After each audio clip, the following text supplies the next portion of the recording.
Boa tarde, pessoal. Boa tarde a todos.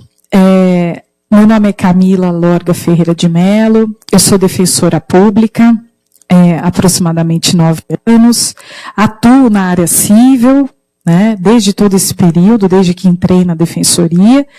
E a gente está com um projeto de comunicação da defensoria, mais um projeto, né, que a defensoria tem muitos projetos, mas a gente está com um projeto da defensoria nas escolas de ensino médio, né? Então a ideia nossa é transmitir conhecimento e fazer com que a defensoria seja conhecida cada vez mais pela população, pelos jovens, né? Fazer com que os jovens também levem esse conhecimento aqui aprendido para os seus familiares e também para os seus amigos, tá? Então, nós vamos começar falando onde a defensoria, da sede da defensoria, né? Onde ela está localizada. A defensoria tem vários prédios aqui em Belo Horizonte, tá? Várias sedes, são 3 sedes, mas o endereço principal é aqui na Rua dos Guajajaras, 1707. Tá? Aqui eu deixo o meu e-mail, caso vocês tenham alguma dúvida, queiram se comunicar, fique alguma pendência, alguma dúvida, algum questionamento sobre a nossa palestra aqui. Tá? Então, nós vamos começar explicando um pouco do projeto, né? Inicialmente, esse projeto se destina à escola de ensino médio, mas a gente quer também, no futuro, transmitir para faculdades, para associações comunitárias, né? Transmitir um pouquinho do que a gente vivencia na prática, né? Para a população, né? Então, nessa palestra inicial, eu vou começar falando um pouquinho sobre a defensoria pública, as áreas de atuação e vou citar casos práticos de meios de prevenção de litígio. A gente fala muito em processo judicial, mas como a gente faz na nossa vida cotidiana, né, no nosso cotidiano, como a gente faz para evitar um processo, para tentar um acordo, para tentar resolver os problemas de forma conciliatória, de forma extrajudicial, fora do judiciário. Né? E se precisar do judiciário, quem que a gente procura, como é que a gente faz, né? O que fazer, tá bom? Então, depois essa palestra inicial, depois vocês vão receber palestras específicas, como direito do consumidor, como elaborar contratos, dentre outros temas, tá? Então, o que é a Defensoria Pública? A Defensoria Pública é uma instituição, ela é federal e estadual. Nós aqui falamos pela Defensoria Estadual, né? Nós somos uma instituição autônoma. O que é isso? Nós não estamos vinculados ao governo, ao executivo, nem ao legislativo que faz as leis, e também nem ao judiciário que faz o processo judicial, que preside o processo judicial. Nós não estamos vinculados aos juízes, nem aos promotores, nem ao legislativo e nem ao executivo. Nós somos uma instituição autônoma e atendemos, em regra, pessoas carentes, necessitadas, que não têm condições de procurar um advogado particular, que não têm acesso, pessoas que moram em situações de risco, de áreas de risco. Então, nós fazemos essa atuação para pessoas economicamente hipossuficientes. O que é isso? Pessoas carentes, tá? Pessoas que não têm recursos financeiros. A nossa atuação é processo, é judicial e também extrajudicial. Um exemplo de atuação extrajudicial é essa aqui que eu estou comunicando com vocês. Atuação em palestras, tá? É uma atuação fora do processo, tá? E a atuação nossa é totalmente gratuita. Não recebemos nada por isso. Nós temos uma verba pública, que nós somos remunerados por essa verba pública, mas nós não cobramos nada do usuário, que é o assistido. A gente chama de assistido o nosso usuário. Tá? Então, os conhecimentos aqui transmitidos também valem para quem estuda em escola particular. Por quê? Vocês às vezes conhecem pessoas carentes, né? Também essas pessoas carentes não têm condições de procurar um advogado. Vocês podem indicar sempre a Defensoria Pública para pessoas carentes que não tiverem recursos financeiros. Tá? Quais são os documentos necessários na defensoria? Comprovante de renda. A renda tem que ser, em regra, para quem mora sozinho, até 3 salários mínimos. Quem mora juntamente com outras pessoas, uma família, a renda tem que ser até 4 salários mínimos. Por que é importante falar isso? Porque tem muita gente que fala, mas eu fui lá na defensoria, não fui atendido. Não, porque tem um setor de triagem que faz essa análise de renda, né? Então tem que se adequar aos parâmetros da defensoria. Também a gente pede carteira de identidade, comprovante de endereço e demais documentos relacionados ao seu caso, tá? Então, para os alunos de escolas particulares, alguém está necessitado, você verifica isso na sociedade, uma pessoa necessitada economicamente, que precisa da instituição, indique sempre a defensoria. Mas também nós vamos citar casos práticos aqui que vão se adequar para quem tem recurso financeiro e para quem não tem. Tá? Então, os casos que nós vamos citar aqui de como prevenir litígio, como, por exemplo, como que eu faço para pagar um IPTU, todo mundo paga IPTU, todo mundo paga taxa condominial, todo mundo faz contrato de aluguel, né? Seja pelo lado de como locatário, seja como locador. Então, os casos que nós vamos falar aqui se destinam a toda a sociedade, tá? Lembrando que vocês podem mandar e-mail acaso surja uma dúvida, tá? E as áreas de atuação da defensoria, né?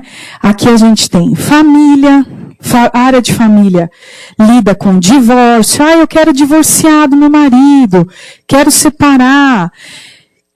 Tenho meu parente que está numa situação de incapacidade, preciso de um processo para nomear um curador, é o processo de curatela.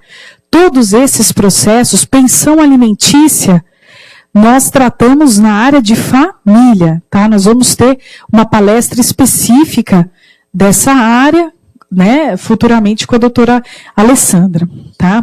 A área de sucessão, que é a área de inventário. Meu avô faleceu, deixou bens. Como que eu faço para receber esses imóveis? Um carro, um dinheiro em conta bancária. Então, nós também temos uma área específica, a área de sucessões. A área civil, né, que é uma área bem ampla, é uma área que trata de inúmeros assuntos, mas em regra uma ação de indenização, uma ação de cobrança de uma dívida, uma ação para recuperar o meu imóvel, se eu tive meu imóvel invadido, tá? Nós tratamos na área civil. A área criminal, né, como todo mundo sabe, a gente presta a assessoria ao preso, né, a pessoa que está sofrendo um processo judicial, uma restrição, né, de uma privação de liberdade, né, então nós fazemos audiências também relacionadas a essa área, tá? Então, uma área bem ampla da defensoria também. Infância e juventude, que a infância e juventude é basicamente aquela área que trata do menor infrator, tá? Menor de idade, tá? Porque tem infância e juventude civil, infância e juventude criminal, tá? E a área de saúde também. Então, muitos casos, olha, eu tenho um conhecido que está precisando de medicamento, vai lá na defensoria, né? Busca estou precisando de uma cirurgia urgente, não tenho como custear, o SUS já procurei hospitais, né? O SUS não fornece esse medicamento, né? Como que faz? Né? A gente procura a defensoria, e a defensoria tem uma área específica para isso, tá? Que é a área de saúde. A área do consumidor, o que seria a área do direito ao consumidor? E nós vamos ter uma palestra específica também do direito ao consumidor, tá? O que seria isso? Meu pai paga uma conta de água, uma conta está vinculada à Copasa, uma conta de luz está vinculada à CEMIG, né? Então, quando você tiver um prestador de serviço, tá, e um consumidor, uma relação, você tem ali regras do direito do consumidor, tá? Então, nós vamos ter uma palestra específica também. Direitos humanos são temas, são áreas, a área dos direitos humanos é uma área que envolve comunidades inteiras, tá? Então, é uma área que nós temos assim, como nós tivemos recentemente de Brumadinho, né? Vocês podem ter visto, passou na televisão, a atuação da defensoria foi muito elogiada pela imprensa, pela comunidade. Foi uma atuação que buscou muito a conciliação, o envolvimento da comunidade toda. Então, nós temos essa área dos direitos humanos. Foi uma atuação brilhante da defensoria, né? E que resolveu inúmeros conflitos. E que hoje nós estamos atuando e acompanhando de perto, né? A defensoria nessa área de direitos humanos está acompanhando de perto essas comunidades atingidas, tanto pela barragem de Mariana, como no caso de Brumadinho também. E por fim, tá, eu citei aqui algumas áreas, tá, mas tem outras áreas, a defensoria tem também inúmeras, vários profissionais que atuam dentro dessas áreas e em outras áreas, mas eu citei algumas principais aqui relacionadas às palestras que nós vamos exibir futuramente, tá? Então, registros públicos também é a última área que eu cito aqui. O que faz essa área de registro público? Essa área faz correções de registros, tá? Então, o que seria isso? Na minha certidão de nascimento, eu tenho um erro no meu nome, tá? Meu nome saiu com Sofia com PH e é Sofia. Eu quero corrigir. Então, você procura a defensoria com a sua certidão de nascimento, com seus documentos, é feita a triagem e você é encaminhado ao defensor, que vai tomar as providências cabíveis. E também, nessa área, tem as ações de uso capião. O que seria ação de uso capião? Olha, eu não tenho registro do meu imóvel, mas eu moro lá. Eu não tenho registro em cartório de imóveis, mas eu moro lá há aproximadamente 30 anos. Quero regularizar a propriedade. Então, eu procuro a área de registros públicos da defensoria. Todos esses temas, eu cito aqui essas áreas porque nós vamos tratar disso futuramente, tá? Um pouquinho nas palestras, tá? Nós vamos tratar de alguns temas específicos, por isso que eu estou explicando as áreas, tá?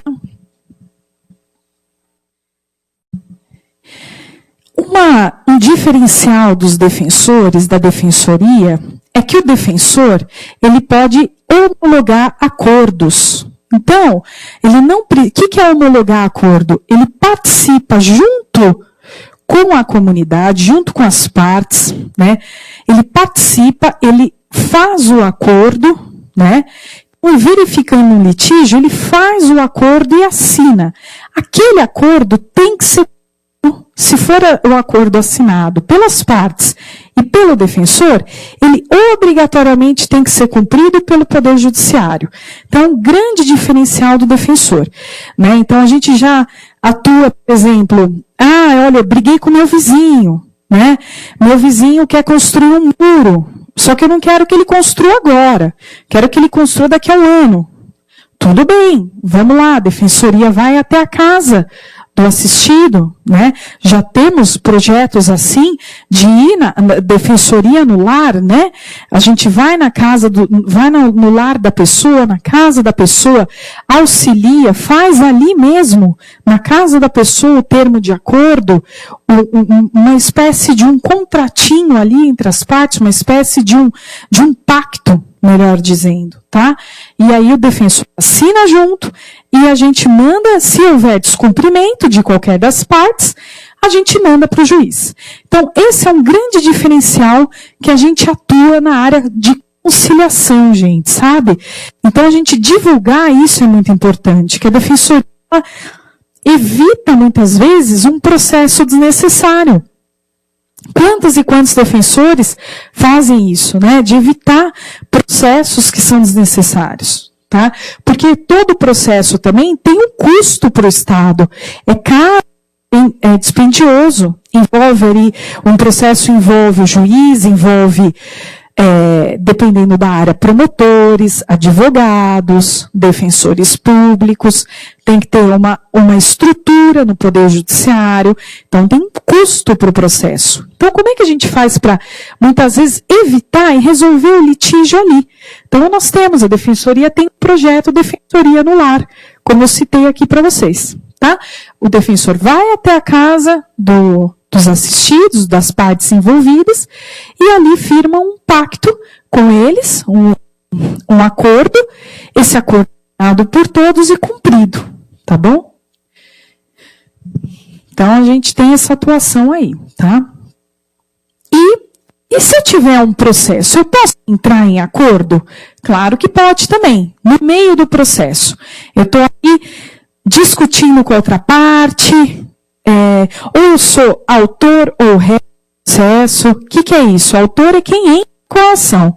Réu é quem é polo passivo da ação. É quem eu recebi uma citação para participar, alguém está entrando contra mim, eu sou réu, tá? Então, se eu entro com o processo, eu sou o autor, tá?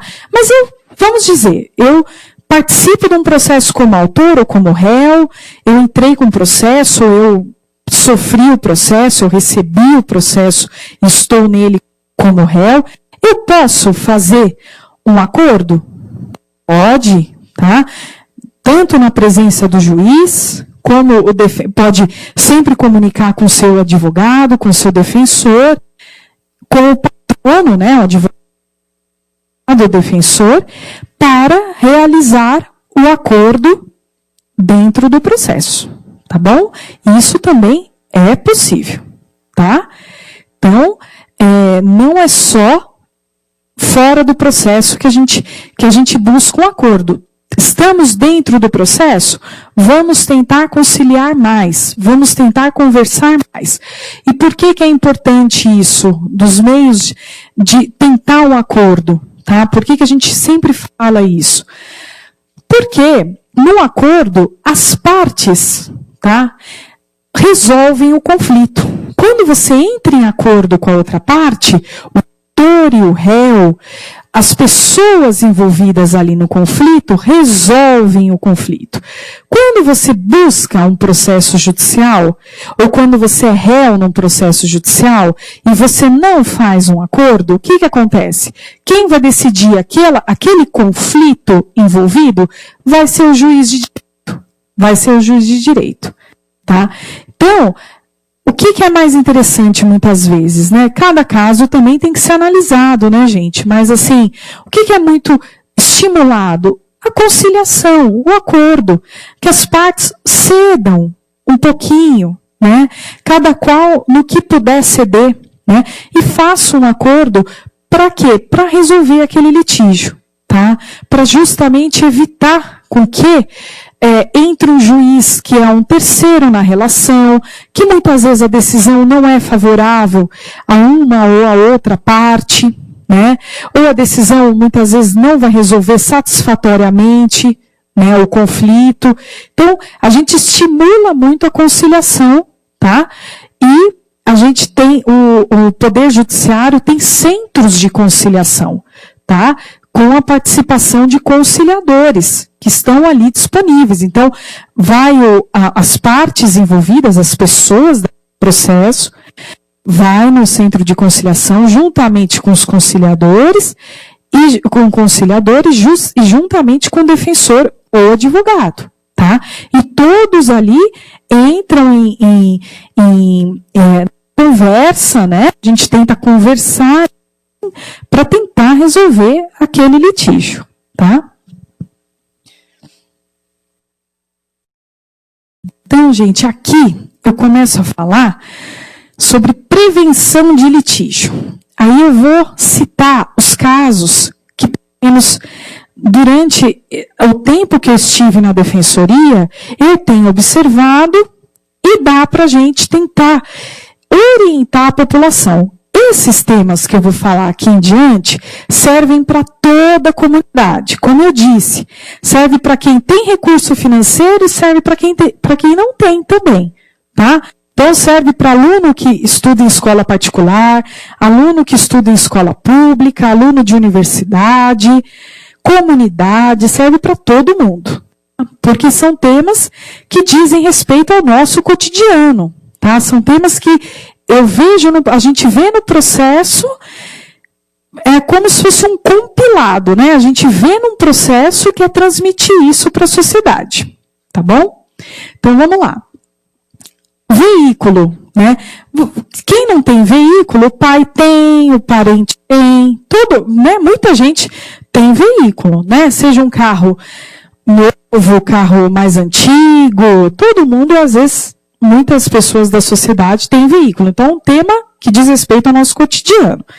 Então, quando você vai vender um veículo, o que acontece? Muita gente não vai no órgão respectivo registrar essa venda do veículo, tá? Então, o que acontece? Eu sou dona de um veículo. Aí eu tenho documento daquele veículo, eu tenho documento do carro, eu sou a vendedora. Eu vou vender, eu sou a dona do veículo. Aí eu quero vender para o comprador. Eu tenho documento de propriedade. Eu vou assinar esse documento. O que as pessoas fazem muitas vezes? Assinam aquele documento, né? E vão e não fazem nada, entrega para o comprador. E não leva no Detran, que é o órgão responsável para admitir essas transferências, e não fazem absolutamente nada. Tá? E aí, o que acontece? Anos depois, eu como vendedora, o meu nome fica vinculado àquele veículo. E eu sofro multas, né? Como que acontece isso? Né? O comprador não levou no Detran, eu também não comuniquei a venda no Detran, não falei nada para o Detran, só entreguei o documento para o comprador, ninguém falou nada, e aí as multas vêm no meu nome. O IPVA, que é o imposto relacionado ao veículo, estão todos no meu nome como vendedora. Então, o que a gente orienta a população? Né? Vai vender o seu veículo? Você, como vendedor, leva o documento, assina o documento, o vendedor e o comprador. O vendedor tira uma xerox daquele documento, uma cópia do documento, leva no Detran, juntamente com seus documentos pessoais. O vendedor, ele leva no Detran a cópia do documento e diz, olha, eu vendi. Tá? Lembrando que a assinatura do documento tem que ser reconhecida a firma por cartório de notas. O cartório de notas, o tabelião do cartório de notas, reconhece a firma, tá? No documento do veículo, tá? No registro de propriedade, no certificado de registro de propriedade. Então, aí vocês têm. Não deixe de cobrar isso do comprador. Assinar um documento, vendedor e comprador, o comprador tem 30 dias para levar aquele documento no Detran. E se ninguém fizer nada, multas vão para o vendedor. Então, anos depois, o vendedor pode receber um IPVA, que é um imposto relacionado a propriedade do veículo, né? Então, tem que ser diligente. Tá na dúvida? Procura um advogado, procura um defensor, antes de fazer a venda do veículo, né? Olha na internet, no site do Detran, o procedimento de venda desse veículo, o que eu devo fazer, mas não deixe de comunicar, você vendedor, comunicar a venda no Detran e você comprador levar em 30 dias o documento ao Detran. E o que a gente vê muito na prática, sabe, gente? As pessoas, elas assinam documentos, assinam contratos, sem ler o que está escrito. Então, tomar muito cuidado com isso. Muito cuidado com isso. Sempre lê o que está escrito no contrato. Leia tudo. Está com dúvida? Procura um profissional para se esclarecer sua dúvida. Não deixe passar nada. Porque uma vez você assinando aquele contrato, aquele acordo, aquele termo, você assinando aquele pacto, você se obriga, tá? Então, muita gente, assim, na nossa atuação a gente vê, né? Às vezes a gente vai conversar com o nosso usuário, que a gente chama de assistido, e a gente passa um documento e ele não lê. E aí a gente tem que parar e ler para ele, né? Porque é um dever nosso, é um direito dele também de informação, de saber o que está escrito. E também exigir sempre recibo. Eu aluguei um imóvel, né? Eu paguei o aluguel como locatário, é quem aluga, né? Eu vou morar no imóvel, paguei o aluguel. Exija um recibo do que você pagou. Eu vou fazer uma compra, né? Compra de um eletrodoméstico, compra de um computador, compra, né? Vou exigir meu comprovante, minha nota fiscal. Vou guardar essa nota fiscal, tá? Por quê? Porque é importante nós termos um documento de comprovação daquilo que a gente está pagando. Então, se você fez pagou em dinheiro, exige um recibo. Fez um depósito em conta, imprima o recibo, tem aquele recibo gravado no celular, gravado no computador, para que aquilo lhe sirva de prova se um dia você precisar, tá bom? Faça sempre um contrato, eu já citei aqui, né? Quando você vai alugar um imóvel, muitas vezes as pessoas em comunidades mais carentes não fazem contrato, principalmente isso muito em comunidades mais carentes, né? As pessoas, elas não costumam fazer contratos, né? Tem muitas pessoas que não fazem um acordo verbal. Então, faça contrato, faça nem que seja um contrato escrito à mão, mas documente, é muito importante.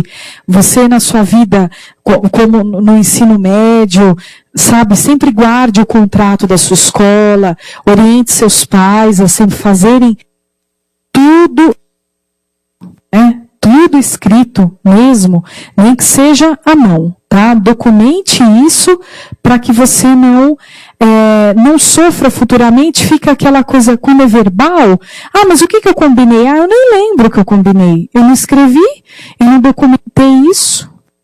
Então, documente, avise seus pais, avisem seus parentes, seus amigos, olha, vai alugar um imóvel, documente isso, né? Vai comprar uma mercadoria, documente, exige uma nota fiscal, exige um contrato, tá bom? E a gente tem uma dúvida também. Então, vocês que são jovens, às vezes convivem com os avós, com certeza convivem com os avós, né? Então, os avós às vezes já estão numa situação de incapacidade, então você já começa a perceber que o avô e a avó estão numa situação difícil, de incapacidade, estão com idade, não conseguem mais expressar os atos, né? Como que você deve fazer? Você pode procurar um advogado ou a defensoria pública, né? E entrar com uma ação que a gente chama ação de interdição. Então, sempre que eu tiver uma pessoa na família que não está conseguindo expressar sua vontade, que tem um laudo médico, o médico já disse, olha, essa pessoa está com incapacidade, não consegue mais expressar, precisa de um curador, que é uma pessoa que responda por ela, que trate dela, que cuide dela.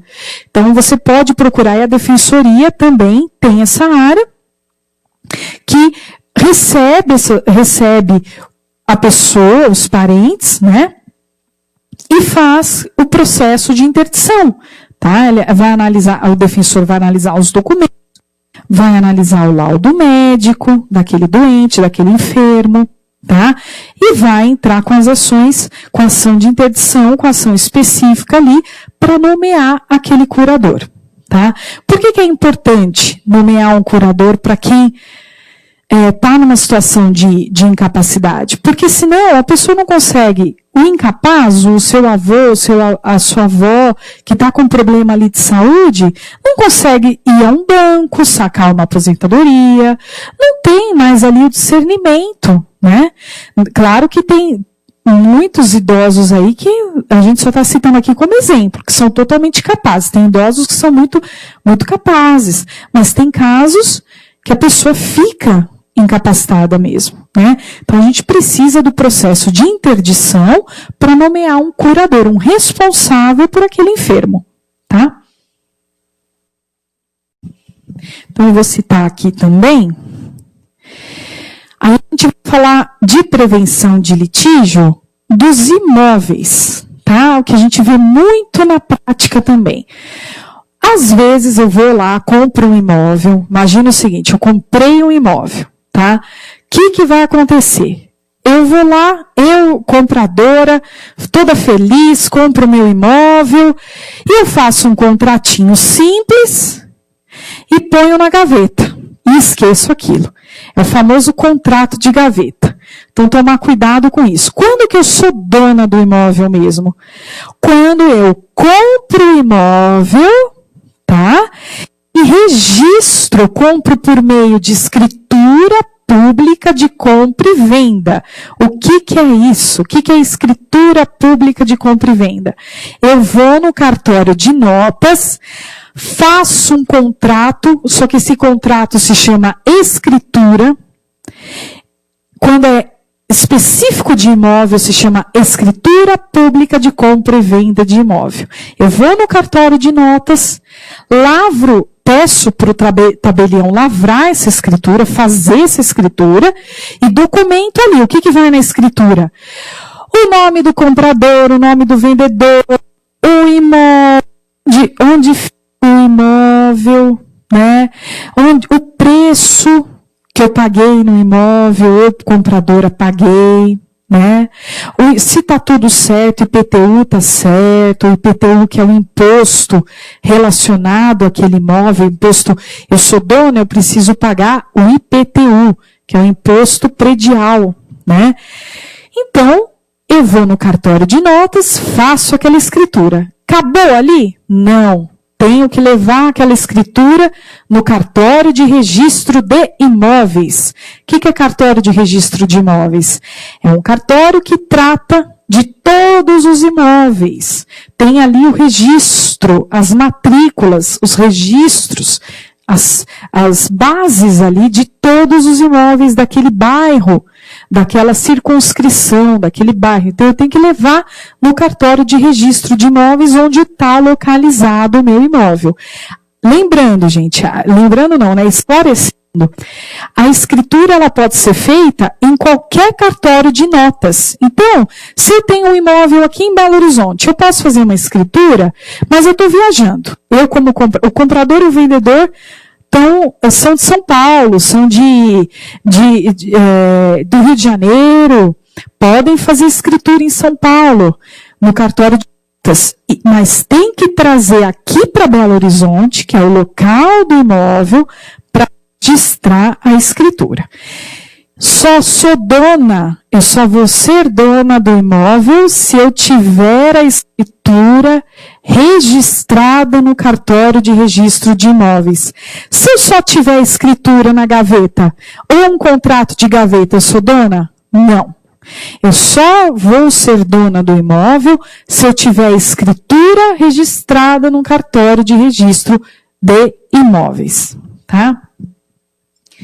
Se você comprou um imóvel, mas não tem registro, também não se desespere. Ai, nossa, doutora, a gente vê muito isso na prática, né? Olha, eu tenho aqui um contrato, mas não levei para o cartório de imóveis, não fiz escritura no cartório de notas, não fiz nada. Tenho um contrato, mas estou 30 anos no imóvel lá. Você pode entrar com ação de uso capião. Não se desespere. Você pode entrar com ação de uso capião. Mas assim, você tiver contato com o vendedor do seu imóvel, vá atrás do vendedor, faça a escritura e registre no cartório de imóveis. Perdi o contato com o vendedor. Não sei quem são os herdeiros. O vendedor faleceu. Não sei quem são os herdeiros. Não sei nada sobre quem me vendeu. Eu comprei há 30 anos atrás. Entre com a ação de uso capião. Tá? Há um prazo, a ação de uso capião é uma ação que tramita no Poder Judiciário, né? Tem um tempo de tramitação, tem que provar, né? Fazer prova, reunir testemunhas de que você mora no imóvel há muito tempo. Então, é uma ação que exige um certo trabalho. Tá? Mas sempre que for comprar um imóvel, procure fazer escritura de compra e venda, tem custo para fazer, mas é uma formalidade necessária. Procure fazer escritura de compra e venda, oriente seus pais sobre isso, né? Às vezes o imóvel onde você mora não tem registro em cartório de imóveis, né? Oriente seus pais sobre isso, procure saber. Né? Não, pai, mãe, meu imóvel tem, o nosso imóvel, a nossa casa tem registro, né? Porque é um bem que seus pais adquiriram, que vocês adquiriram com muito esforço, né? Não deixe isso sem formalização, sem registro em cartório de imóveis e sem escritura no cartório de notas. É feita a escritura e depois o registro. A escritura é registrada no cartório de imóveis, tá? E se o seu pai ou a sua mãe tem um imóvel, ou tem um veículo, ou tem o dinheiro em conta, e quer doar esse dinheiro em conta, esse imóvel, esse veículo para você, filho, pode doar? Pode. É feita também na doação uma escritura pública de doação. O cartório de notas faz isso. Tá? Faz uma escritura pública de doação do pai para o filho, e se o pai tem que recolher o imposto de doação, que é o ITCMD, Imposto de Transmissão, Causa-Mortes e Doação. ITCMD, tá? Incide o imposto sobre essa doação. Pode. E se seu pai quer doar o imóvel e quer continuar morando no imóvel que doou? O pai fala assim, não, para o meu filho, para evitar que o meu filho tenha problemas no futuro, quando eu falecer. Pode doar? Pode, claro que pode. Mas, na situação, quando for doar, o pai pode fazer o quê para resguardar o direito de pai de morar ali, pai e mãe, de morar naquele imóvel? Reserva o direito de usufruto. Então, o pai doa para o filho, o pai doa para o filho e reserva ali o direito de morar no imóvel, tá? Até o fim da vida dele. O direito de usufruto, ele permanece até o final da vida ali do pai. Só que tem que documentar isso em escritura pública. Tá? Isso não pode ser um acordo de pai com filho. Isso tem que ser documentado no cartório de notas. E depois, é assim como a compra e venda, levar a escritura de doação para o cartório de registro de imóveis, quando se tratar de imóvel. E se for doação de um veículo, tem que estar documentado no contrato. E se for doação de um dinheiro em conta bancária, tá? Tem que estar documentado também. Tá bom? Não pode ser isso um acordo verbal de pai e filhos. E aluguel de imóveis, né? Que também a gente está tratando aqui especificamente de imóveis, mas um aluguel de um imóvel. Sempre colocar, gente, aluguel de imóvel, procurar colocar isso em contrato como a gente já falou aqui, documentar, formalizar, ambas as partes assinam, locador e locatário, e importante colocar uma multa rescisória, se for o caso, tá? O que é isso?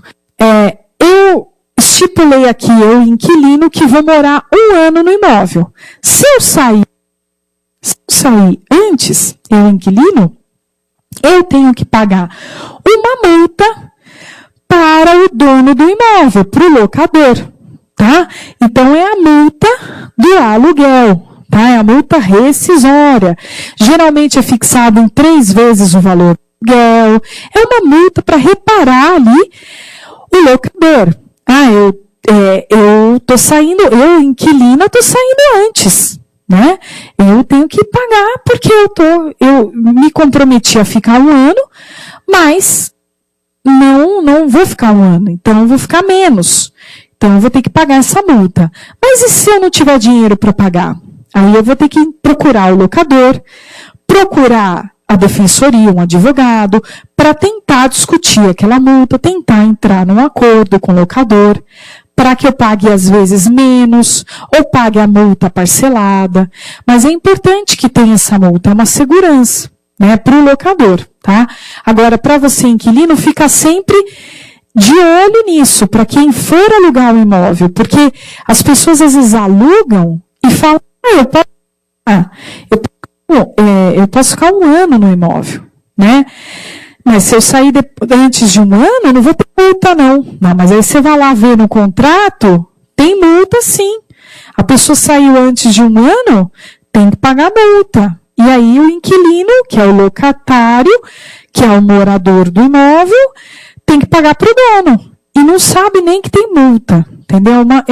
É mais uma coisa que tem que ler no contrato. Tem multa por rescindir, por desfazer. Rescisão é o desfazimento do contrato. Eu estou desfazendo o contrato de locação, né? Se eu faço a rescisão antes do término da locação, se o prazo de vigência da locação é de 1 ano, e se eu faço a rescisão antes de 1 ano, geralmente os contratos de locação prevêem multa. Então, ficar atento, tanto o dono do imóvel quanto o inquilino. Você vê que são conhecimentos que a gente está tratando aqui que servem para todo mundo, né?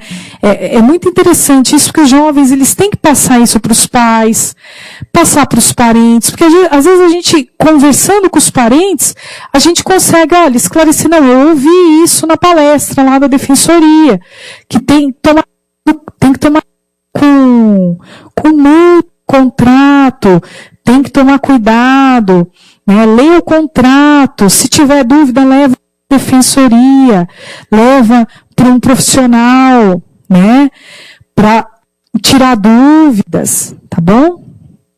Então, essa é a parte do imóvel que eu queria falar para vocês.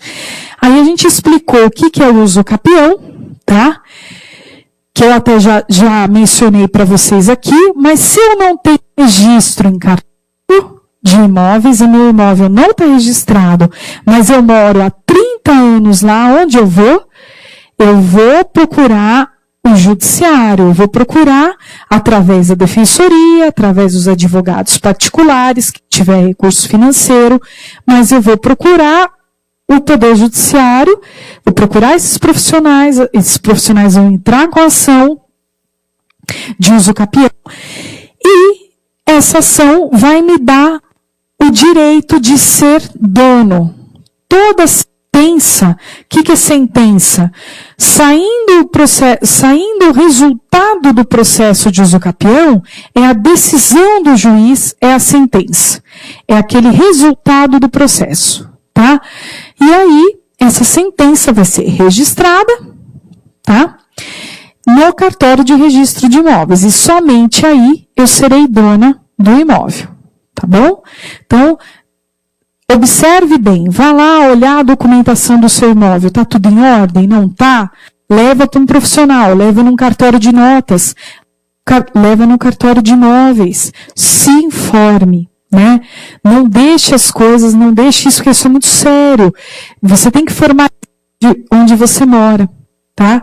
Você tem que formalizar isso, tornar isso registrado esses documentos públicos, ter o documento do seu imóvel, tá?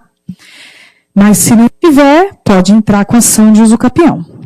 E, falando mais um pouco sobre imóvel, vocês veem que é um tema que a gente trata muito, porque isso aparece muito nos processos, né? A gente tem muitos processos de uso capião, a gente tem muito processo envolvendo cobrança, como a gente vai falar aqui, cobrança de condomínio, cobrança de IPTU. O que é condomínio, gente? Né? Condomínio nada mais é do que uma cobrança por eu viver numa coisa comum, num prédio, né, com inúmeros condôminos. Então, eu tenho a taxa condominial. E o IPTU, o que é isso? O IPTU é um imposto por eu ser dona de algo, tá? Mas, lembrando que a gente falou, né, se a gente tem que pagar o IPTU, tem que pagar o condomínio, mas e se a gente não tem dinheiro para pagar? Né? Acontece isso, às vezes você está para seu pai, sua mãe, você tem um apartamento, tem um imóvel, e não tem dinheiro para pagar o condomínio, o IPTU. O que fazer? Tome muito cuidado. Se você deve condomínio, o condomínio, se você deve a taxa condominial, o condomínio, prédio, pode entrar com uma ação e pedir que o apartamento, em último caso, se você não pagar, vai a leilão. Se você deve IPTU, o município vai, a prefeitura, o município entrar com um processo contra você e pode o seu imóvel ir a leilão. O problema de ir a leilão é que ele é vendido por um preço muito inferior ao valor de mercado. Ele é vendido por um preço muito inferior ao valor de mercado. Então tome cuidado com isso também. Né? Fique atento com tá? Porque se o imóvel for vendido por um valor muito inferior, for leiloado, for vendido por um valor muito inferior ao valor de mercado, você está perdendo dinheiro. Então, ai, doutor, eu devo condomínio, eu devo IPTU, o que eu faço? Tente vender um veículo, tente pegar um dinheiro, tem uma poupança, usa a poupança para pagar o condomínio. Nos assistidos, nosso usuário da Defensoria Pública, tem muitos que não tem condições mesmo de pagar. O que a gente orienta? Vende um imóvel, compra um apartamento ou uma casa num bairro mais distante, num bairro com preço mais acessível, compre um imóvel de menor valor. Com aquele dinheiro, você paga o condomínio em atraso. Tá? Então, é muito importante estar aqui, né? Em caso do morador não possuir condições de pagar o condomínio, aconselha-se vender o imóvel e com dinheiro comprar um apartamento mais barato, com o restante do dinheiro, pagar taxa condominial e IPTU. Porque, gente, quem deve condomínio e IPTU, a gente não tem como discutir muito isso. Se eu estou morando no imóvel, eu tenho que pagar o condomínio e IPTU. Entendeu? Não tem muito matéria de defesa para o devedor. Não tem muito como ajudar. Tá? É uma situação meio difícil mesmo. Tá? Então a gente orienta, olha, vende o imóvel, porque se esse imóvel for a leilão, isso vai acabar desvalorizando muito o seu imóvel. Seu imóvel vai ser vendido por um preço muito inferior ao valor de mercado. Tá? Então o que eu tinha para falar de IPTU, condomínio, todas essas taxas, né, que incidem, essas cobranças que incidem sobre o imóvel, a gente tem orientação nesse sentido. Vende, compra um imóvel mais barato, vai morar com um parente, tá? Vende o imóvel, não deixe o imóvel ir a leilão, porque se for a leilão, você vai perder o dinheiro, tá? Alguém vai comprar, vai arrematar aquele seu. O que é leilão? É uma venda organizada ali pelo Poder Judiciário, pelo juiz do processo, tá? E esse imóvel vai ser destinado para alguém que tem interesse em comprar. Só que esse alguém que é o arrematante, que a gente chama, é o comprador arrematante, ele não vai querer pagar um preço, muitas vezes, de mercado. O imóvel, ele é avaliado, ele vai ser pago, vai ser ali muitas vezes vendido, leiloado, por um preço muito inferior. E você vai perder dinheiro. Tá? Então, tome muito cuidado com isso. Tá? Tome muito cuidado com isso. Bom, venda o apartamento e compre o mais barato e não espere ir a leilão. Tá bom? Aí a gente vai falar, gente, sobre um tema muito importante para você evitar litígio. Notificação. Você evita muito um processo usando a notificação. Tá? O que seria isso? O que seria a notificação? A notificação, ela nada mais é que um instrumento, um serviço do cartório de títulos e documentos. O que é isso? Eu tenho, por exemplo, um imóvel, ou eu tenho um veículo, vendi esse veículo. Como a gente falou, a gente tratou aqui de um tema, a gente vende esse veículo, eu vendi, e o comprador não registrou no Detran. E eu quero mandar uma carta para ele, uma notificação. É como se fosse uma carta. Esse comprador, ele recebe essa carta, tá? Ele vai receber essa carta. Onde eu faço a notificação? Para quem eu peço? Para o cartório de títulos e documentos. Toda cidade tem um cartório de títulos e documentos, em regra, tá? E aí você vai ao cartório, ou você pode mandar uma carta via correio. Ai, doutora, eu não tenho dinheiro para mandar uma notificação, é caro, ou o cartório, para mim é caro, o cartório está cobrando, enfim. O que você faz? Você procura, faz uma carta e manda por correio, com aviso de recebimento, que é um documento, o aviso de recebimento é um documento dos correios, que vai ser assinado por quem receber a carta. Você está ali com dinheirinho, quer fazer uma coisa mais formalizada, pode se valer o uso da notificação. Então, procure um cartório de títulos e documentos, tá? Procure o cartório e vá fazer a notificação. E muitas vezes, com essa notificação, resolve ali o problema. Um vizinho, por exemplo, vamos supor que acontece assim, um vizinho meu alterou o muro de divisa, colocou o muro mais para cá, mais para lá, alterou, invadiu o meu imóvel. Comunique o seu vizinho por uma notificação, não é direto com processo contra ele. Um processo demora muitos anos, às vezes demora meses e anos, né? Causa um desgaste, você tem que comparecer na frente do juiz, você tem que juntar a testemunha. Então, manda uma notificação, uma carta, mesmo que seja uma carta via correio, conversa com ele, entre em diálogo, procura a defensoria, se você tiver enquadrado nos requisitos da defensoria, procure um advogado, faça um acordo, né? Faça uma notificação, use o cartório de títulos e documentos ou use os correios, tá? Mande uma carta com aviso de recebimento, pede lá o aviso de recebimento nos correios, mas evite logo de cara entrar com o processo, porque muitas vezes o processo ele causa um transtorno para o vizinho, causa um transtorno ali para as partes. Tá? É um instrumento, assim, que tem que ser utilizado com muita responsabilidade. Tá bom? E aí a gente vai falar sobre protesto aí. Mais uma forma de evitar um processo. Quando que a gente usa o protesto? O que é isso?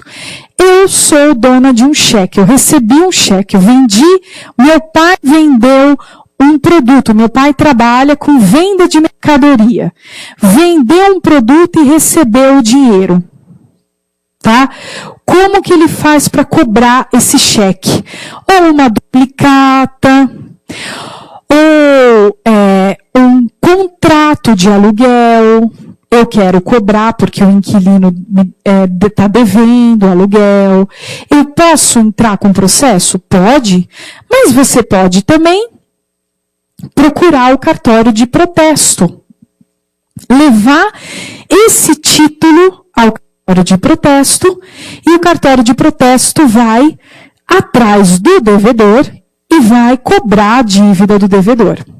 Então, gente, qualquer título de crédito que a gente fala, exemplo de título de crédito, cheque, duplicata, exemplo de contrato assinado por ambas as partes, locação, compra e venda. Então, leve o seu título ao cartório de protesto. Leve o seu título ao cartório de protesto. Por quê? Esse cartório vai procurar o devedor. E se o devedor não pagar, o que acontece? O cartório de protesto protesta o nome dele. Ele vai ficar com uma restrição. Ah, mas é muito ruim para o devedor. Mas é pior ele ser processado. Eu percebo isso, sabe? Quando a gente procura o cartório de protesto, é melhor que ele seja protestado e tenha a chance de pagar a dívida e tenha conhecimento daquela dívida do que ele ser processado. Porque o processo vai implicar em quê? Em penhora de bens, que é restrição de bens, vai o oficial de justiça, reúne aqueles bens do devedor, é pior, é mais assim, agressivo no patrimônio do devedor, né? Então dá uma chance para o devedor, às vezes, de pagar a dívida, que é procurando o cartório de protesto. O cartório de protesto, antes de lavrar o protesto, antes de fazer o protesto, ele vai atrás do devedor, vai notificar o devedor, vai entregar uma intimação para o devedor, dar conhecimento da dívida para o devedor. E o devedor vai ter a chance de pagar. Vai ter a chance de pagar, o devedor, tá? Então, procurar o cartório de protesto, tá bom, gente? Isso é interessante, por quê? Porque é uma forma de você evitar, muitas vezes, o processo. Às vezes, só com o protesto, com a notificação que a gente falou no item anterior, a gente já vai dar chance para o devedor de pagar a dívida, tá? A gente já vai dar chance para o devedor de pagar aquela dívida. Então, são meios que a gente tem que a população às vezes desconhece, tá? E serve para tudo. A gente usa a notificação, gente, que a gente falou no item anterior, para tudo, para todos. A gente usa a notificação para tudo, para invasão imóvel, para conflito entre vizinhos, tá? Para conflito, no caso de aluguel, tá? Para venda de veículo, o comprador não quer registrar o veículo no Detran, a gente manda notificação, tá? A gente tenta no cartório de protesto, quando a gente recebe o devedor, em muitos casos a gente recebe o devedor com o nome protestado.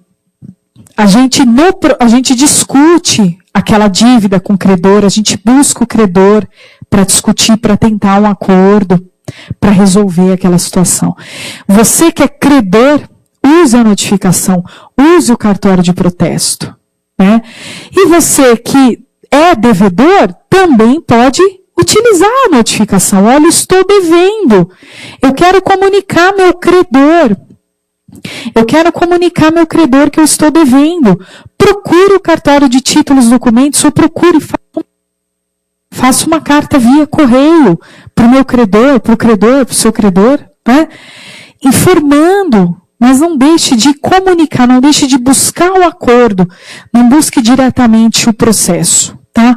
Tente usar o processo de forma responsável, tá? Com mais critério, tá? E aqui a gente vai falar sobre empréstimo bancário. O que é empréstimo bancário, né? O que é juros? O que é encargo? O que são esses temas difíceis, né? Imagine que eu estou precisando de dinheiro, estou numa situação difícil, não tenho parente para emprestar dinheiro, não tenho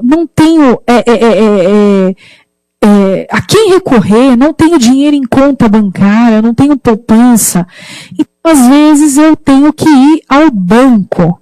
E o banco faz um contrato de empréstimo bancário. Tome cuidado com isso, atente para o que a gente chama de juros. O que são juros? Quando o banco vai te emprestar dinheiro, ele coloca no contrato taxa de juros, que é o quê? É uma taxa que ele vai é a remuneração do banco. A gente chama de juros remuneratórios. Então, por exemplo, o banco vai dizer para você: João, eu estou te emprestando dinheiro, R$100. Tá aqui, R$100 para você. Aí o João vai falar: tá bom, vou receber, banco. Recebi o dinheiro. Agora, João, daqui você vai me pagar isso a prestações. Só que o banco vai embutir naqueles R$100 um dinheiro que é para ele se remunerar daquele empréstimo. Esse dinheiro, esse índice, esses juros, ele está embutido no contrato, tá?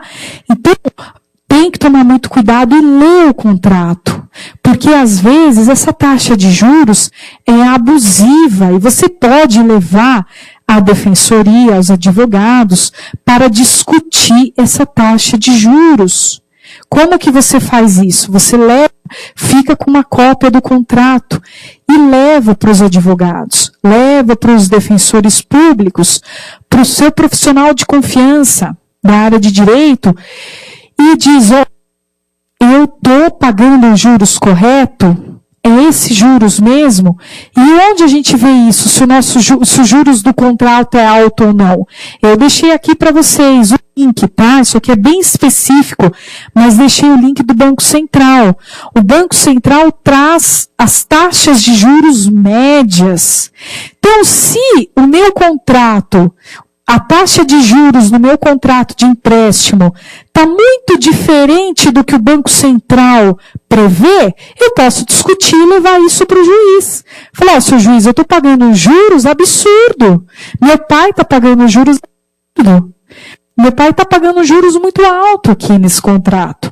Né? Ele está pagando, em vez de uma prestação de 500, ele está pagando uma prestação de 700.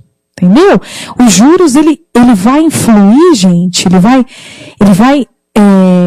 direcionar o valor da sua prestação no empréstimo. Então, tome muito cuidado com isso. Às vezes, você está pagando uma prestação altíssima de 700, quando poderia estar pagando uma prestação de 500, com juros mais baixos. Então, juros é a remuneração do banco, é o que o banco vai te cobrar. Ele te deu R$100, mas ele vai te cobrar 200. Por quê? Porque ele vai garantir a remuneração dele ali. Então, taxa de juros alta, cuidado com isso, tá? Procure sempre um profissional do direito, seja um advogado, seja defensoria, e discuta. Você pode discutir a taxa de juros, sim, tá? Se tiver fora dos parâmetros, se for uma taxa muito alta, fora do que o Banco Central prevê, e aqui você tem o endereço do Banco Central, tá? Isso aqui é muito específico, mas eu estou deixando aqui a título de informação, tá? A título de auxílio, você pode discutir a taxa de juros no seu contrato. E aí, tomar cuidado com o cartão de crédito, isso é terrível, né? Porque cartão a gente gasta, e às vezes a gente gasta sem saber, né? Que tá uma coisa assim, que você passa o cartão, você nem vê, né? Você passa ali o cartão, chega a fatura final do mês, você fala: meu Deus, gastei tudo isso, né?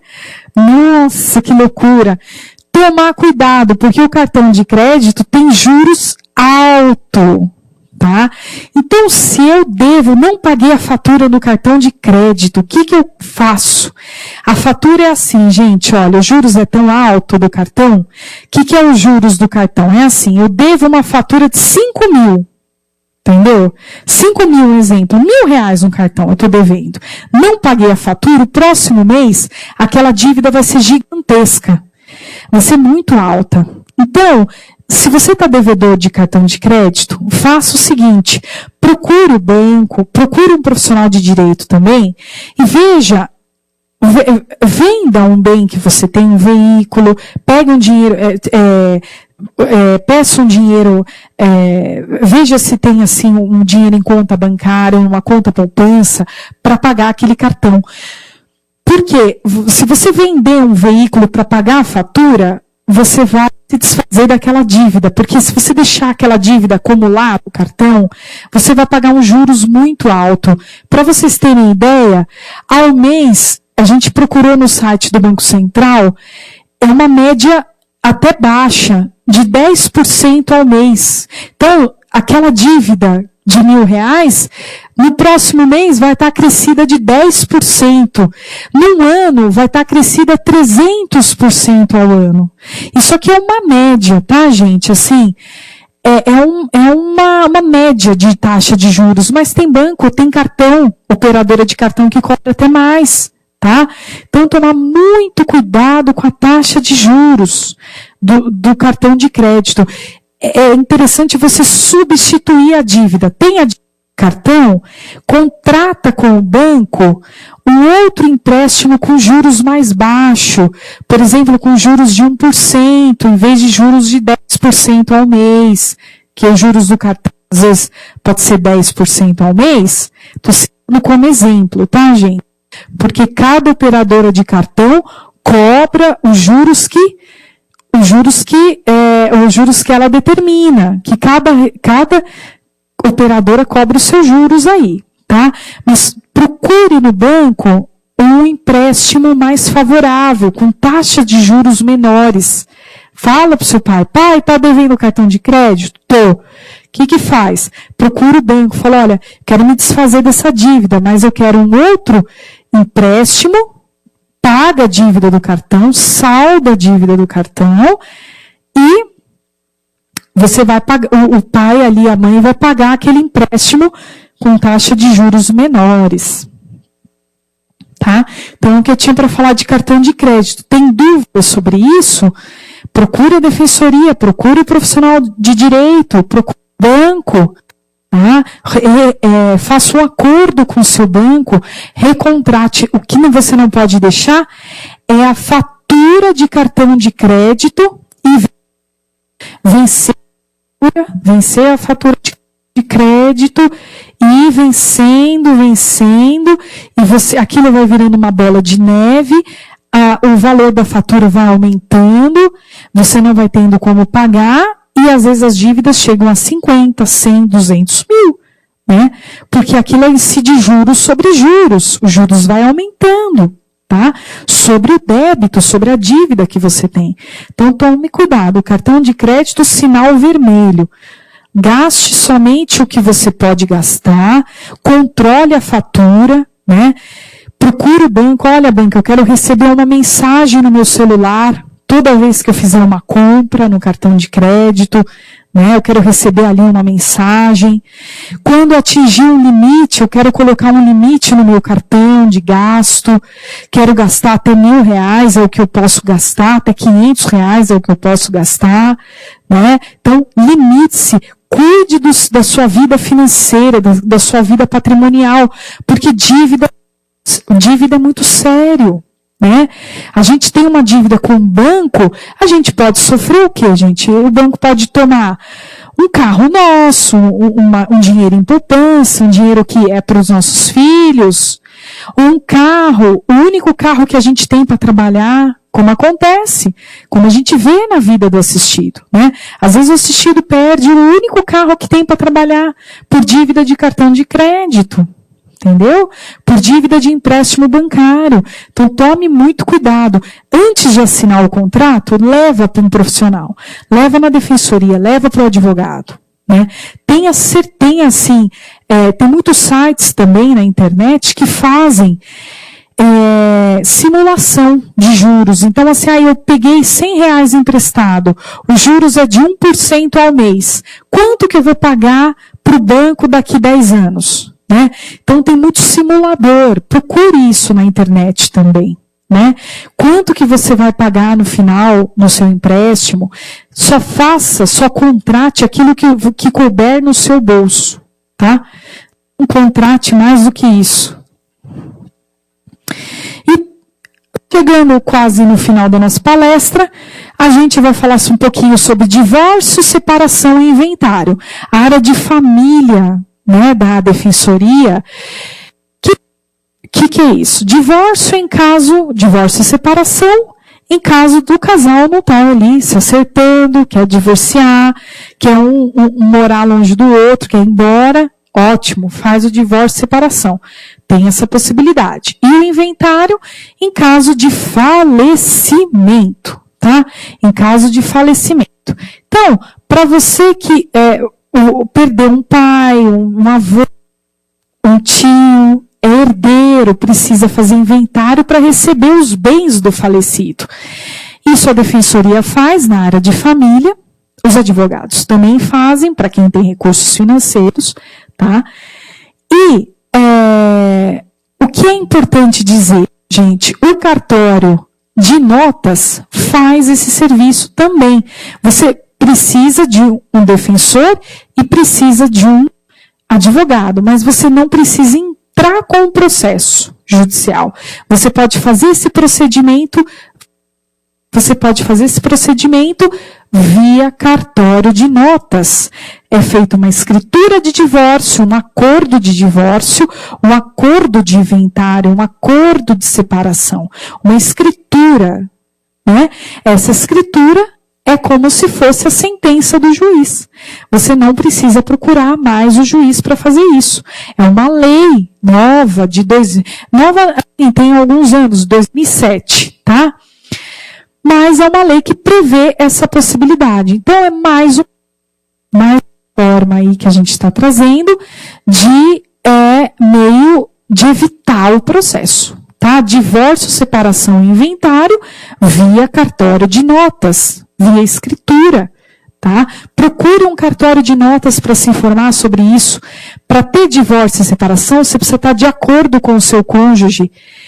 E inventário, os herdeiros precisam estar de acordo e não pode existir herdeiro incapaz, tá bom? Então, se você estiver de acordo com o seu cônjuge, os filhos estão de acordo em caso de inventário, procure um cartório de notas e se informe, tá bom? Dá para evitar processos em relação a isso também. E no caso de divórcio, gente, a gente sempre traz aqui o cuidado com as crianças, os adolescentes da família também. Oriente, às vezes você tem um irmão, oriente seus pais sobre isso. Seus pais estão em processo de divórcio, né? Se você tem um irmão mais novo, um irmão criancinha, assim, um irmão bebezinho, oriente. Às vezes o pai e a mãe ali estão brigando na frente da criança. Ocorrem muitos casos de alienação parental. O que é isso? O pai ou a mãe estimula a criança, né, contra o outro cônjuge. Ah, seu pai não é bom, não. Seu pai é ruim. Ah, sua mãe não quer saber de você. Sua mãe está divorciando porque não quer saber dos filhos. Então, estimula a criança negativamente. Entendeu? Faz alienação parental com a criança. Toma cuidado com isso. Porque o que provoca alienação parental? A criança vai mal na escola, ela passa a agredir a outras pessoas, ela se sente abandonada, ela se sente triste, tá? E ela não sabe como lidar com aquilo.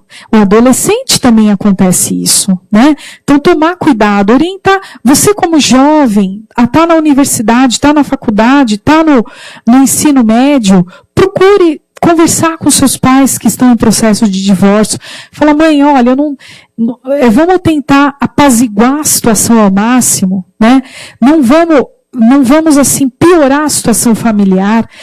Vamos ter cuidado com o irmãozinho mais novo, para não transmitir esse conflito para o irmãozinho mais novo, que não vai entender, não vai saber discernir, e ama o pai, ama o irmãozinho mais novo, os filhos, amam os pais do mesmo jeito.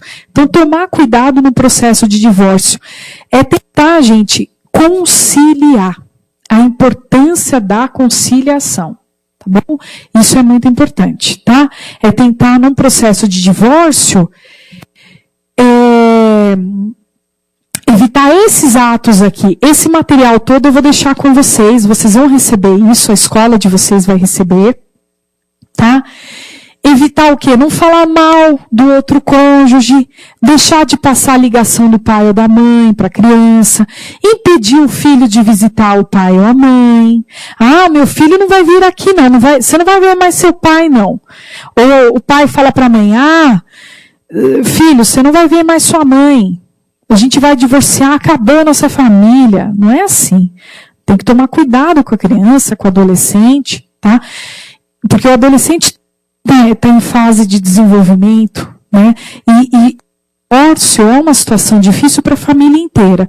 Então, tem que se tomar cuidado muito com crianças, tá? É falar bem do outro cônjuge, é ajudar, é tentar fazer com que o divórcio seja em paz o divórcio, né? Não ter brigas em frente à criança e ao adolescente, tá? Então, é prevenção de litígio. E o caso aí que a gente tem uma área de violência doméstica, né? O pai bateu na mãe, né? Há muitos casos de violência doméstica. O filho agrediu o tio agrediu o sobrinho, o filho agrediu o pai, o sobrinho agrediu o tio. Tomar cuidado com isso é violência doméstica, agressão dentro do lar. Então, a Defensoria Pública tem uma área, tá? Que se chama, tem um núcleo de atendimento que é o NUDEM, é o núcleo de violência doméstica, tá? Esse núcleo de violência doméstica, você tem possibilidade de entrar com um processo para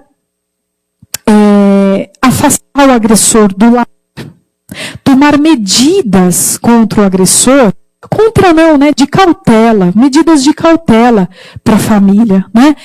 Afastar o agressor do lar, impedir que ele, fazer com que ele tenha uma distância mínima do agressor do lar, né?